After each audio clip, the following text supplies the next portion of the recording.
It's hard to process how bad the numbers continue to get for the Marvels at the box office.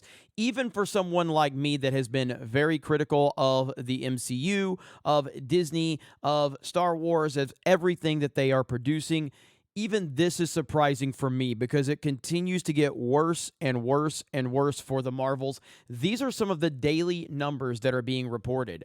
Right here from Louise, the Marvels crashes on Wednesday, grossing just an estimated $1.8 million at the U.S. box office, a harsh 45% drop from Tuesday, lower than Dark Phoenix, on par with Birds of Prey, and even with Blue Beetle's 1.8 million. Morbius at 1.7. It's the second lowest first Wednesday for comic book movies in 2023. Only Shazam's 1.4, negative 46%, is worst.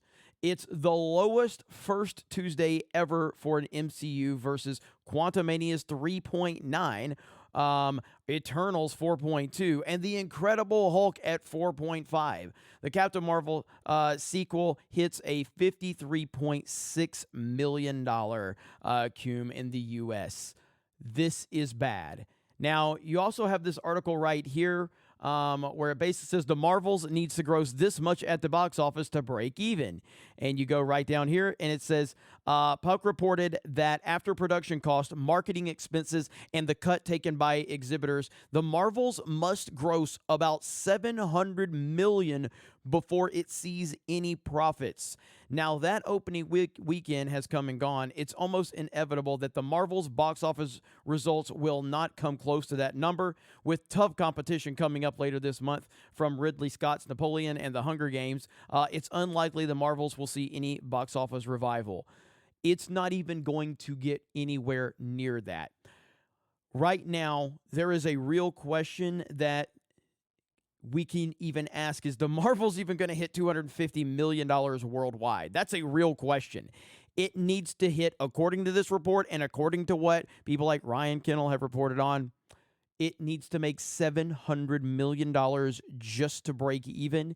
It might not hit $250 million worldwide at the box office.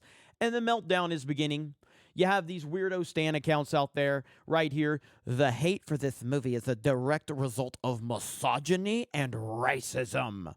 Well, there you go. And there's so many more of these accounts that are out there that are just spurging out.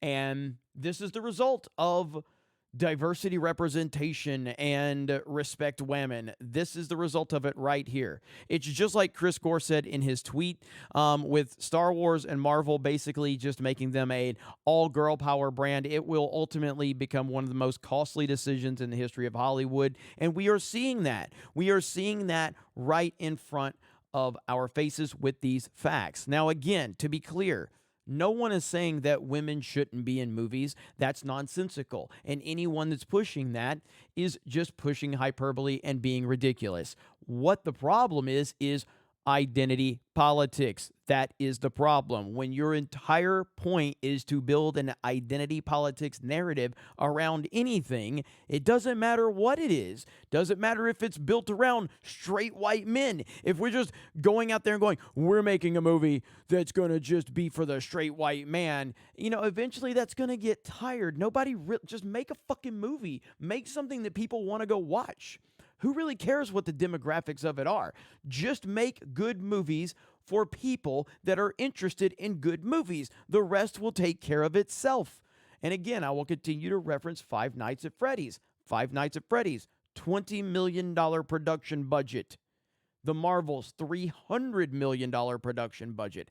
Five Nights at Freddy's is going to end up making anywhere from probably around 300 to 350 million worldwide on a $20 million budget. The Marvels is going to potentially make 250 million worldwide on a $300 million budget. Are you kidding me right now? People just want to see good stuff without forced agendas and bullshit. Get all the weirdos, get all the freaks out of Disney, get them out of the executive positions, quit pandering to a bunch of losers on social media that have no money and have no ambition in life. Quit worrying about what they have to say. Let them cry. Let them put all of their disabilities in their bio. Let them put their pronouns in their bio, and they can continue to be miserable fucks. And if you just make movies and make content for people that are actually interested in it and you make a good product, it will take care of itself. You guys have a great day. Thank you very much for checking out this video, and we will talk to you later.